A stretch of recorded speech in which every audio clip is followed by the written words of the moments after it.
Hi, and welcome to this introduction to CMMC. My name is Bill Wootton, and I'm with C3 Integrated Solutions. Today, we're going to talk about the CMMC program, what it's built around, and a little bit of the history as to how we got here. So let's get started. But first, I'd like to introduce you to our company. C3 Integrated Solutions is dedicated to securing our nation's military infrastructure by protecting the cyber resources of the defense industrial base. As a 12-year-old company, we've built our solution stack around the Microsoft Government Cloud. This includes all aspects of Microsoft 365 as well as Azure. We can provide all types of services spanning onboarding, data migration, configuration, and even ongoing support. We do look at ourselves as a traditional managed service provider, which means things like monitoring and end user support, but we also provide managed security services around Security Operations Center as well. Our core markets are in the federal and defense contracting space, and we are very much a B2B company, not a defense contractor.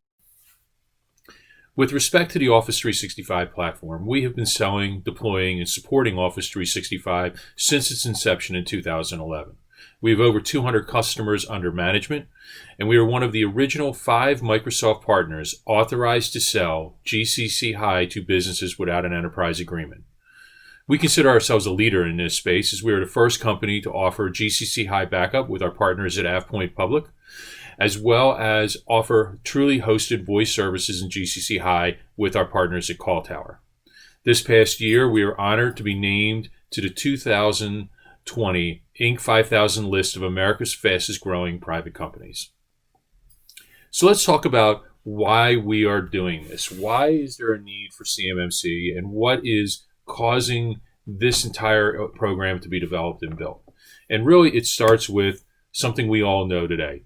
There is a incredible rash of cyber theft throughout our world, throughout our nation.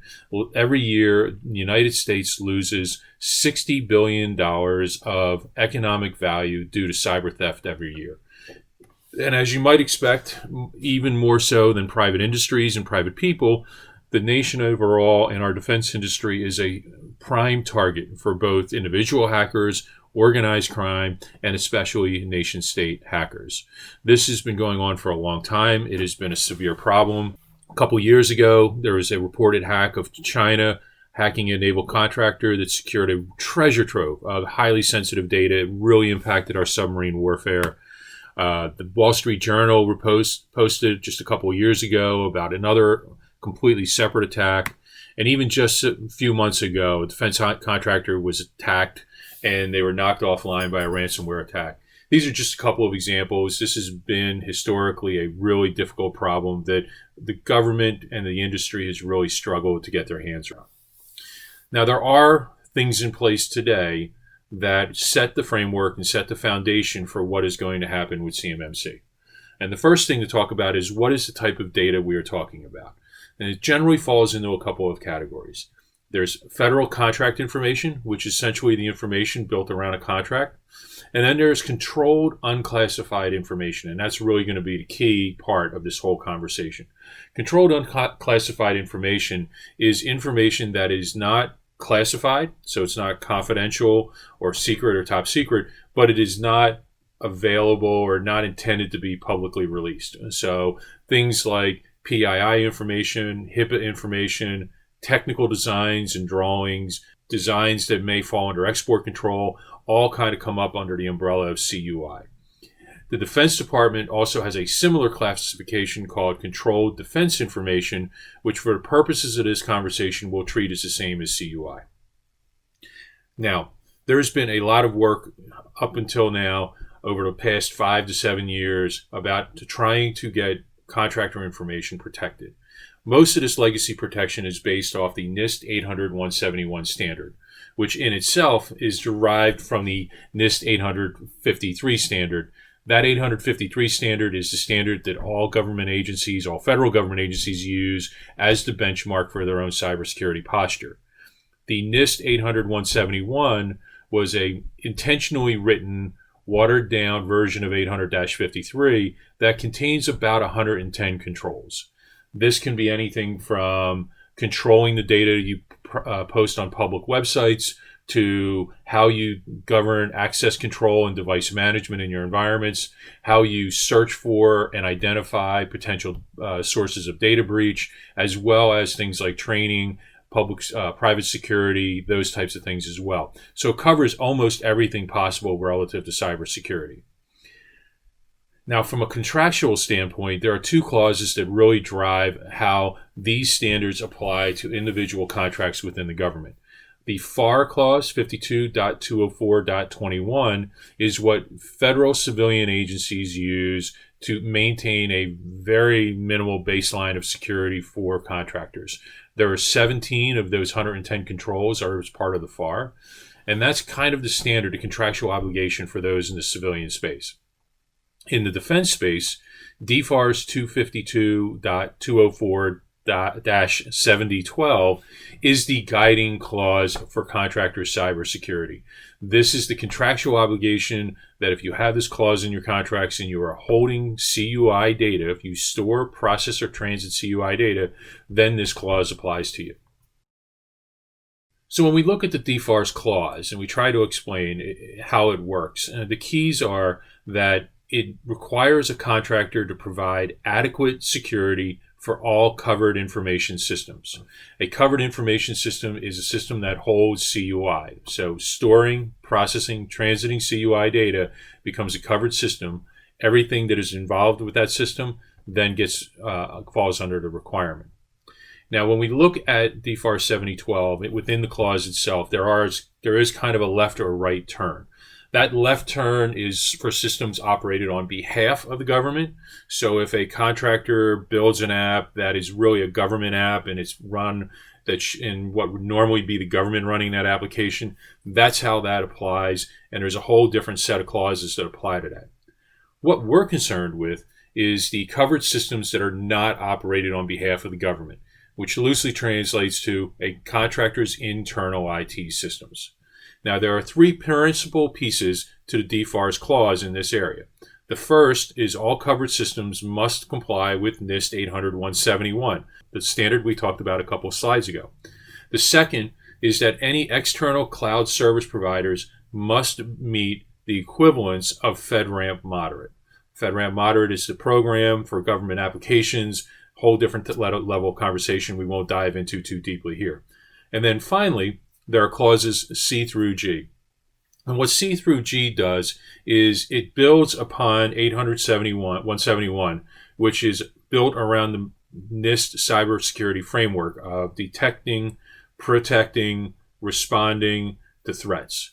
Clauses C through G introduce the concept of forensics, where the government is primarily focused on quickly finding out that there is a data breach, being able to isolate that data breach, and then being able to understand what was compromised. Did they get access to one system or every system? Did they get access to one file or a terabyte of files?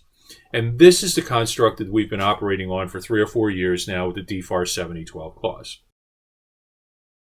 Now, within DFARS, there have been limitations, and there are things that have challenged this clause from reaching its full potential. And we'll talk about that now, as well as how CMMC will impact that.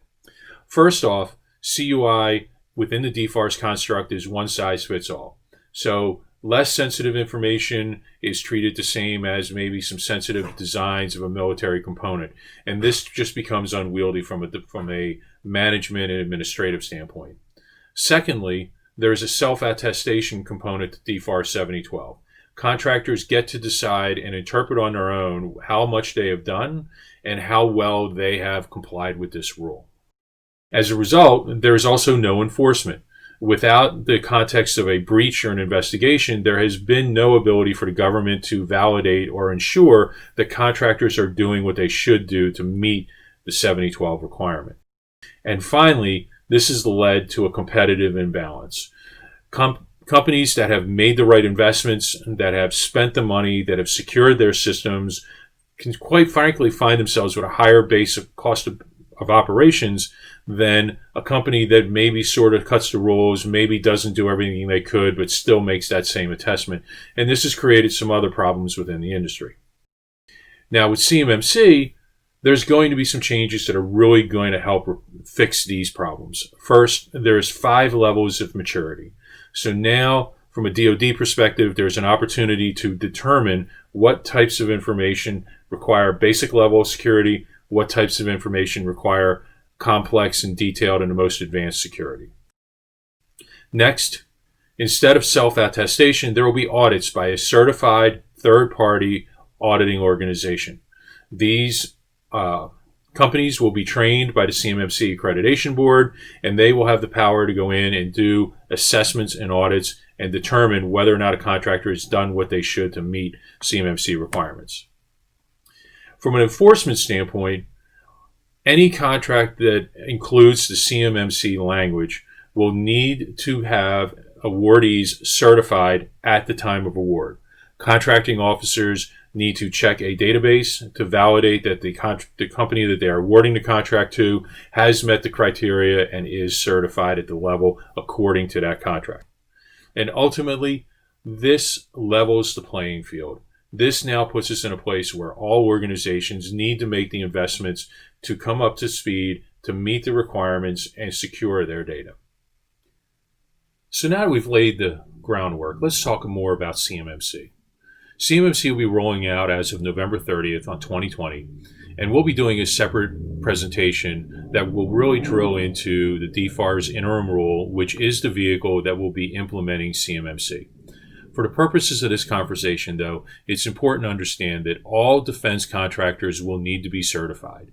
Unless you are doing a micro purchase or a truly COTS product, every defense contractor will need to be at least level 1 from a cybersecurity maturity model certification standpoint.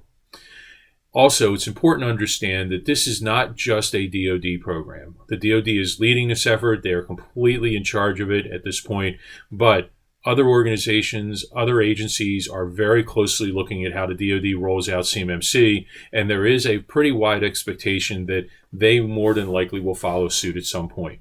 For example, the GSA STARS 3 contract, which is currently out on the street, does make mention that contractors should be prepared to align and meet requirements within CMMC at some point during the life of the contract.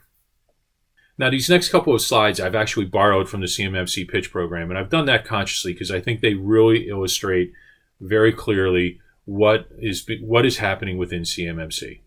This slide in particular shows the difference in evaluating how cybersecurity should be evaluated within the context of a contract award. At one point, it was thought that cybersecurity should simply be the 4th pillar after cost, scheduling, and performance.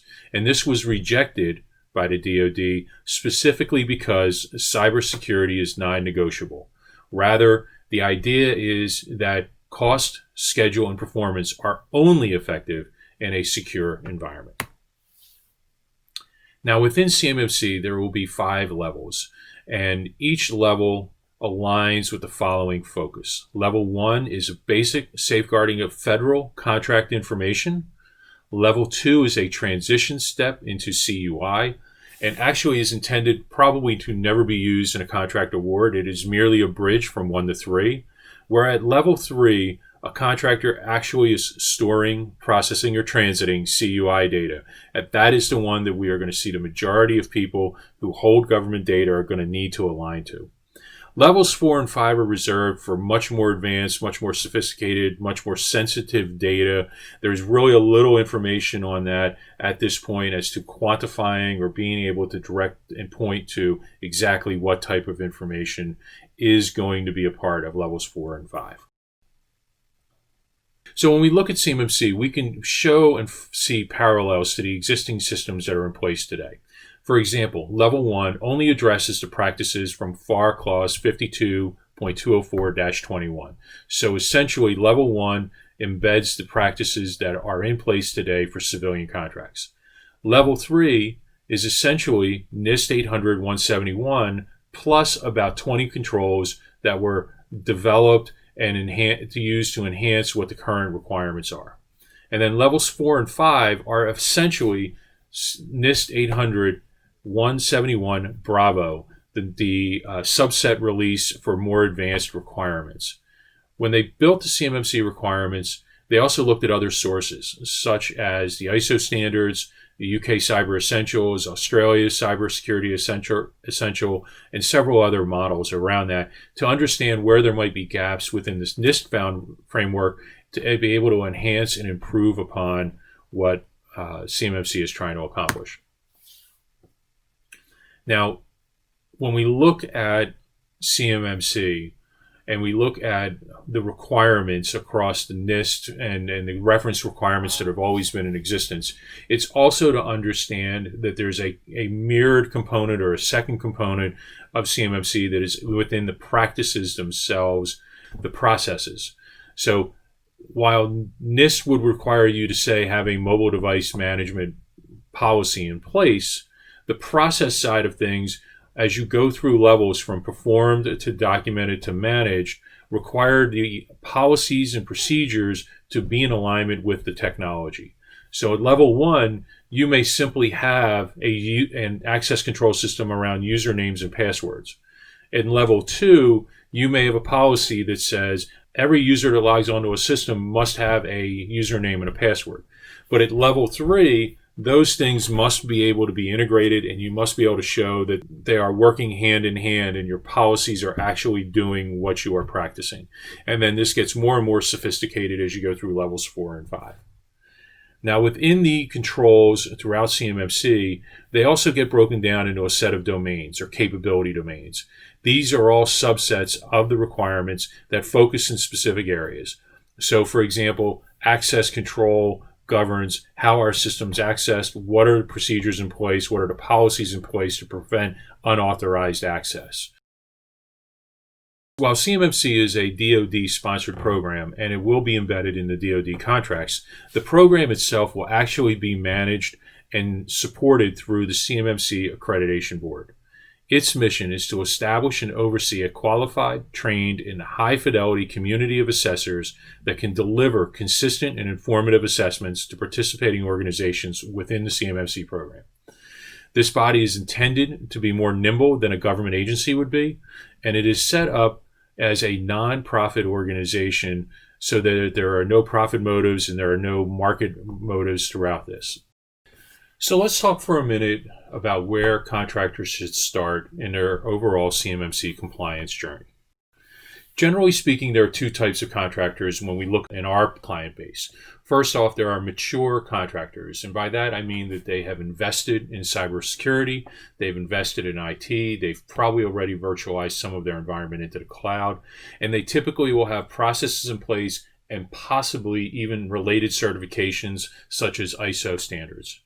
For clients like this, they've already done a lot of the heavy work, and their approach could simply be to build and do a gap assessment relative to NIST 800-171 or even a CMMC compliant role themselves, and then remediate and fill in the gaps of where they find holes. This also will align them for the basic assessment that is part of the DFAR 7019 rule.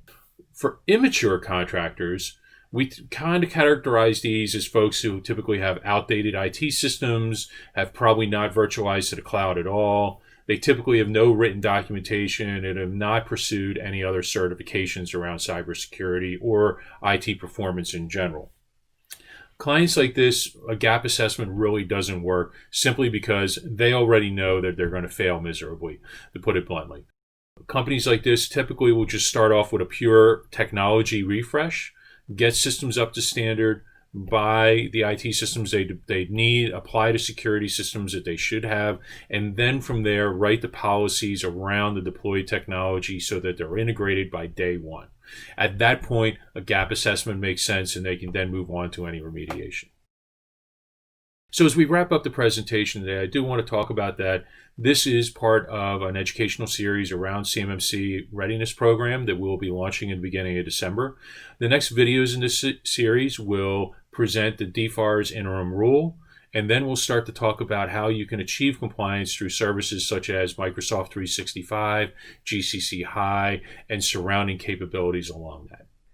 Thank you for listening in on this presentation about CMMC. To learn more about CMMC, check out the next video in this series, which covers the DFAR's interim rule, which puts the CMMC program into place. And to learn more about how C3 might be able to help you with your compliance journey, check us out at c3isit.com. Thanks.